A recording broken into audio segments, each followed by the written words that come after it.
Ini kalau di kota kemacetan. Terus infrastruktur jalan dalam sebuah negara, kalau saya bertanya kepada kepala negara, kepala pemerintahan negara lain, apa sih yang paling penting bagi sebuah negara? Pertama, ada stabilitas keamanan. Kedua, stabilitas politik. Yang ketiga yang harus dikerjakan itu, siapapun yang saya tanya pasti kerjakan infrastruktur. Karena dengan infrastruktur itu nanti akan yang namanya distribusi logistik akan menjadi murah, transportasi akan menjadi murah. Tetapi kalau kondisinya seperti yang kita lihat seperti di layar, ya semuanya akan mahal. Ini yang harus dikerjakan. Antrian-antrian seperti ini di pelabuhan, artinya apa? Pelabuhan harus diperbesar, pelabuhan harus diperbaiki, kapal-kapal penyeberangan semuanya harus dibeli. Mau tidak mau fokusnya harus ke sana. Ini problem besar kita juga, masalah Gini rasio yang sudah 0,41. Gap antara kaya dan miskin, kesenjangan sosial, ya gambarnya kalau kita lihat paling gampang seperti yang ada di gambar di Jakarta. Ada gedung yang sangat tinggi dan ada rumah kumuh di bawahnya. Sikap-sikap seperti ini juga yang harus dirubah secara total. Gerakan perubahan yang di sini ini nantinya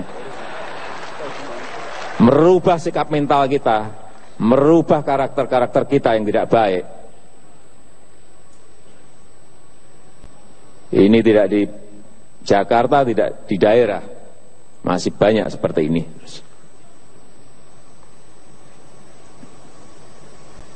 Anarkis, vandalisme, sama. Ya, sikap-sikap yang harus dirubah. Gerakan perubahan harus menuju ke arah ini.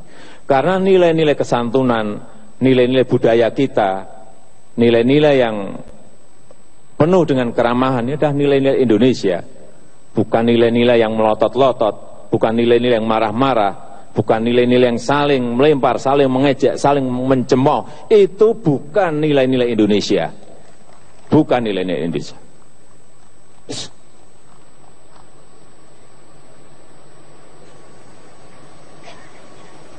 Ini sekarang juga perlu saya sampaikan, porsi anggaran untuk infrastruktur naik langsung 2 kali lipat.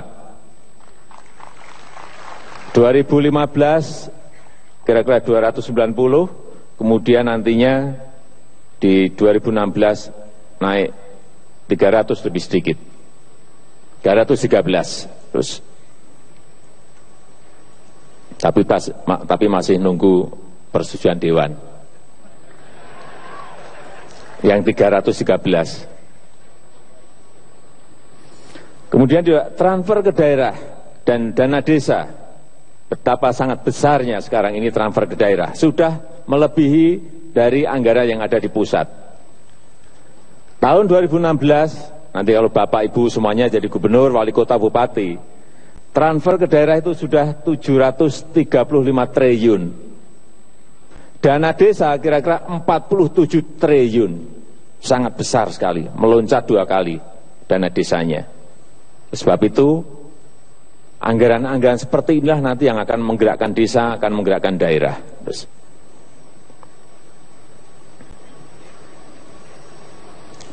Kemudian konsentrasi kita di apa sekarang ini?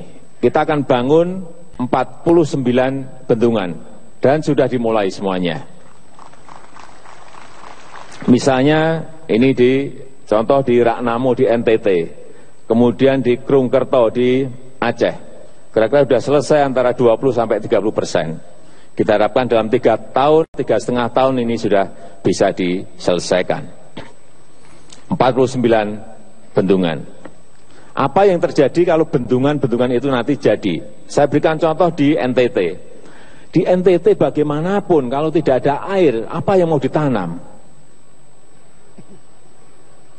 Oleh sebab itu di sana kita bangun 7 bendungan. Khusus NTT ada 7 bendungan, karena memang itu dibutuhkan oleh Nusa Tenggara Timur. Tanpa itu nggak mungkin bisa nanam, nggak mungkin bisa beternak, karena ternak pun butuh makanan hijauan. Ini yang juga kita bangun. Tahun ini ada kira-kira 1,5 juta hektar yang diairi dengan irigasi yang sudah dibangun dengan pola padat karya seperti ini. Di semua daerah ada semuanya, di semua provinsi ada semuanya, baik yang irigasi besar maupun yang irigasi kecil. Tetapi kalau nanti sudah jadi, ini menjadi kewajiban daerah untuk memelihara. Gubernur memelihara, bupati memelihara irigasi itu, sehingga betul-betul dalam jangka panjang masalah yang berkaitan dengan air untuk sawah itu ada terus. Dan jalan tol, yang tol Sumatera sebelah sana sudah,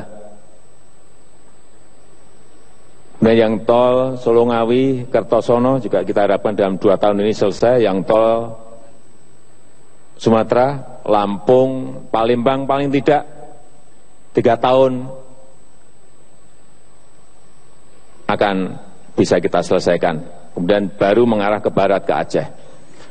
Karena banyak yang menyampaikan, Pak Presiden ini hanya groundbreaking saja. Tapi jangan-jangan tidak ada tindak lanjutnya. Oleh sebab itu gambarnya saya paparkan di sini. Ini yang tol Sumatera sudah seperti itu. Memang belum panjang, tetapi paling tidak di setiap section itu ada 7 kilo yang sudah selesai, 8 kilo yang sudah selesai, 12 kilo yang sudah selesai. Ada progres, ada kemajuan. Terus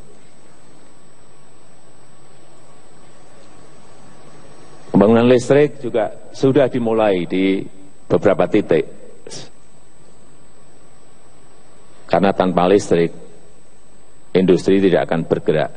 Tanpa listrik, anak-anak kita tidak akan bisa belajar di malam hari. Tanpa listrik, usaha kecil, usaha mikro yang ada di desa, di kampung juga tidak akan bisa berproduksi. Pelabuhan juga sama. Pelabuhan beberapa sudah dimulai di Kuala Tanjung ini di Sumatera Utara, di New Makassar Port juga sudah dimulai. Tapi ini saya kira 4 tahunan baru bisa diselesaikan. Dan beberapa nantinya mungkin bulan Oktober di Sorong juga akan dimulai.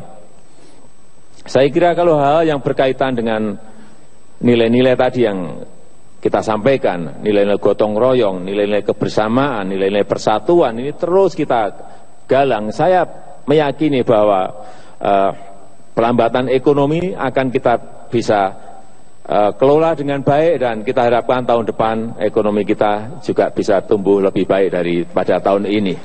Tetapi memang butuh kebersamaan kita semuanya.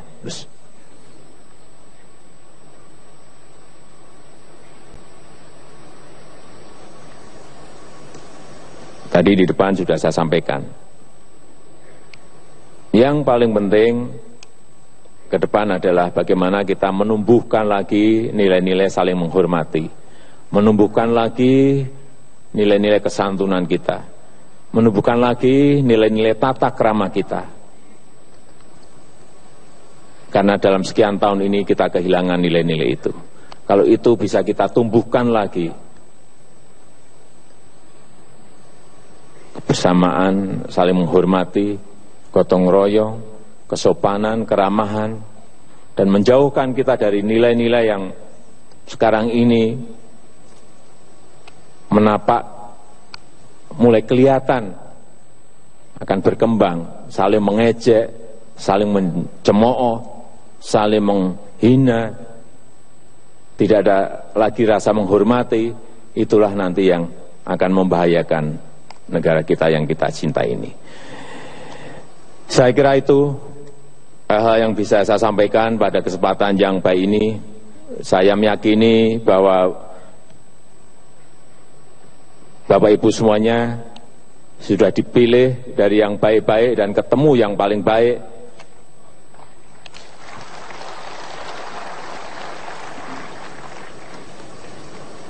Dan nanti insya Allah apabila sudah menjadi gubernur, bupati, wali kota juga mau terjun ke bawah, mau mendengar rakyat, mau melihat rakyat,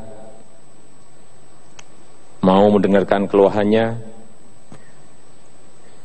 dan mau mengerjakan apa yang diinginkan oleh rakyat. Saya kira itu yang bisa saya sampaikan. Terima kasih. Wassalamualaikum warahmatullahi wabarakatuh.